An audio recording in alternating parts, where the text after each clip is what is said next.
Action Writers. It feels like you're along for the ride and you're really enjoying it. I don't know that you have an ending in mind, so let's see if we can give that to you. So this is how I got there. You have the Knight of Pentacles, which means you're, planning very well. This knight is the safest knight. He crosses all of his T's, does all of his I's before he makes a move.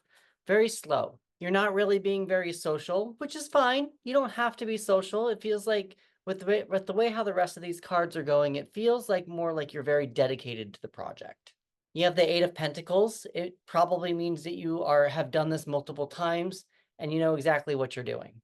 You have the Six of Wands in reverse. I'm going to get to this card later again, but I feel like you're not seeing, you might be internally recognizing where you're at, but I wonder if there's a blockage of recognition about what you're doing with this project. With the Seven of Wands, it usually means being defensive. All these different people are coming at you to do something different, or like a crowd is coming at you and you need to defend yourself. That might be something to pay attention to going forward into the project.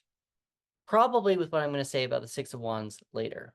With the Seven of Cups reversed, you seem to not be having shiny object syndrome. You seem to be doing pretty well, knowing exactly what you want to do, exactly what you want to say, and exactly what you want to put into the project. So you seem to not be necessarily going off in any which direction. I actually wonder if you're a plotter and you're actually plotting this out instead of just pantsing the thing. I feel like you know exactly what the outline is. This is probably you outlining, and you've probably outlined the thing and you know exactly what you want, how it's going to shape out to be. You've got the star reversed. It's usually a symbol of hope, a light at the end of the tunnel. I kind of feel like it's just more of a dim light inside of you. And again, I'll get to this whole thing again when I talk about this card as well. You have the moon. You probably want to shine some light on the dark spaces. It feels like there is things that you don't know where you want the project to go or where you want the project to take you. And I would like you to, that's kind of what I'm going to get to in a minute as well. I'd like to help you to shine some light on some of those dark spaces about maybe what you want to do with the project, and where you want it to take you or that kind of a thing. I wonder if you should start manifesting a little bit more. Speaking of manifesting, you did get the Magician. Now, the Magician, I like to think of as the person who makes things happen. They have all the resources in order to make something happen and go. So you have all the resources. You're obviously doing that. You're obviously perfection. You're standing up for what you believe in whenever you need to, not necessarily being social. No, like there's no shiny object syndrome going on. So I think you have a direction. I just kind of, what I almost feel like is like you see the ending, but you don't know what's after the ending, if that makes sense.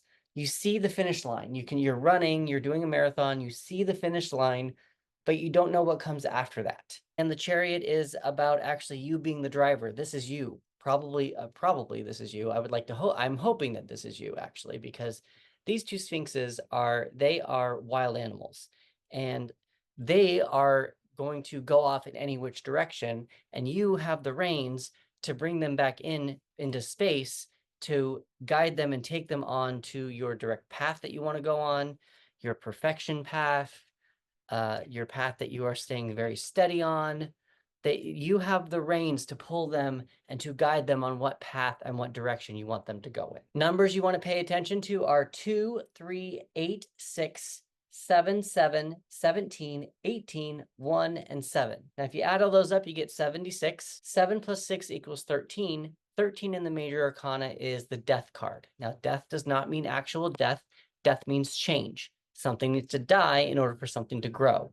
And that's kind of what I'm going to get to here in just a second with all the element stuff of what I want you to pay attention to. Before we get off of numbers, I do want to say you probably really need to pay attention to the number 7. 7 of Wands, 7 of Cups, 7 in the Chariot. And if you even want to go another step further, you've got 7 in the 17 card. Also, if you think about it, lucky number 7. So elementally wise, we have earth, air, fire, and water.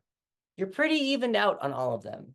Water is your most prominent element. Water is the emotions. Water is the cups. All your other elements are kind of evened out. So it kind of didn't give me much to go on about what you should maybe pay attention to in order to bring something in. So then I looked at the major arcana cards. Magician, Moon, the Star, and the Chariot. All 4 of these are either water or air. It didn't really give me much because there's 4 cards and 2 air and 2 water. So it kind of just That was kind of a toss-up as well. This is where I started looking into what you're actually feeling a little bit, and I think that's where the Six of Wands is coming from. Remember how we talked about having recognition, not knowing or not giving myself recognition, not getting recognition from other people, probably because you're not being very social. So what I want you to do is I want you to try to work on flipping this card over. Remember how I talked about that finish line that you see, but you don't know what comes after that?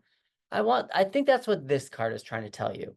Look at what that finish line is and where you think the project can take you next. Start manifesting, start playing, start imagining what the end of this project means to you. I also think regarding that, it will probably flip over your star card as well. Instead of making this light dim within yourself, it will probably start to actually show you something to grow, the light to start getting brighter. In regards to that as well, with the moon, I picture the moon as a dark space. You can still walk around with the moonlight, but there's a lot of dark spaces that you probably need to shine some light on. So I'm going to advise you to shine some light on those. All this to say, I think you need to pay attention more to your fire element. It's your creative passion and your creative energy and just your passions in general. In order to pay a little bit more attention to those, to do manifesting, to go after something, to feel a little bit more attentive, to get more attention from other people, I'm going to advise you to pay attention to Aries, Leo, and Sagittarius.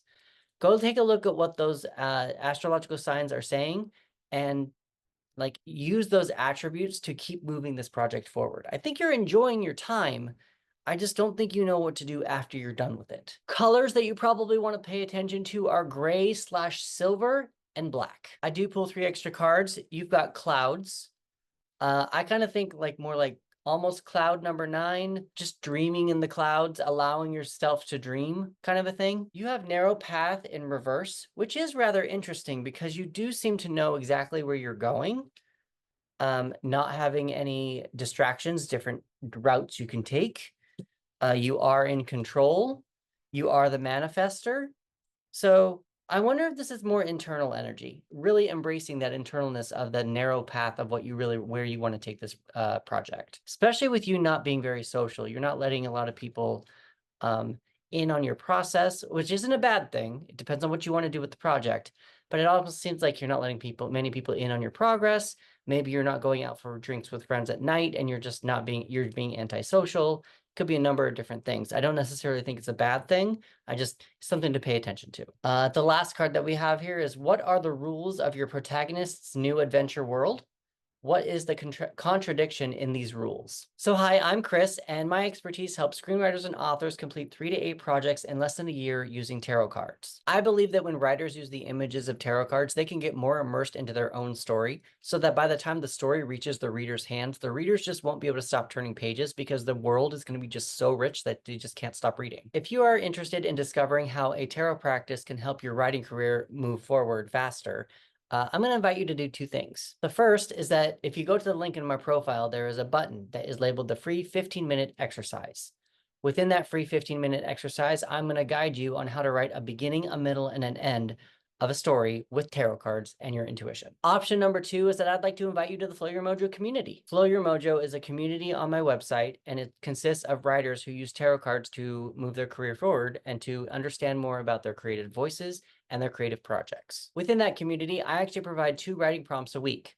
The first writing prompt is the energies that you should maybe pay attention to that are going on around you in order to not be so distracted. It doesn't seem like you have a problem with that, but it's just more of things to be aware of about how maybe other people might think about what you're doing, and maybe some distractions that might try to lure you away from your project. The second reading that I provide is a writing prompt. Currently, right now, we're going through the Save the Cat beat sheet. If you don't know what Save the Cat is, it's a writing structure very similar to the hero's journey, but it's really different. What I've done is I've taken the Save the Cat beat sheet and I have created my own tarot spread with it. And every week I'm going through one beat with one tarot card to help you write a story. By the time you get through the entire spread, you will have a complete story that you can use for whatever you want. This could be a new story that you're working on. This could be a story from your arsenal that's in that folder labeled "We'll Get To One Day."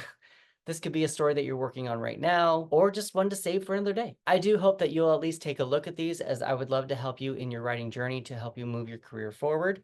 and just make it a little bit more fun. If you've made it this far in the video, I'd like to thank you for your time. Please like, subscribe, follow, and share, and I will see you in the next one.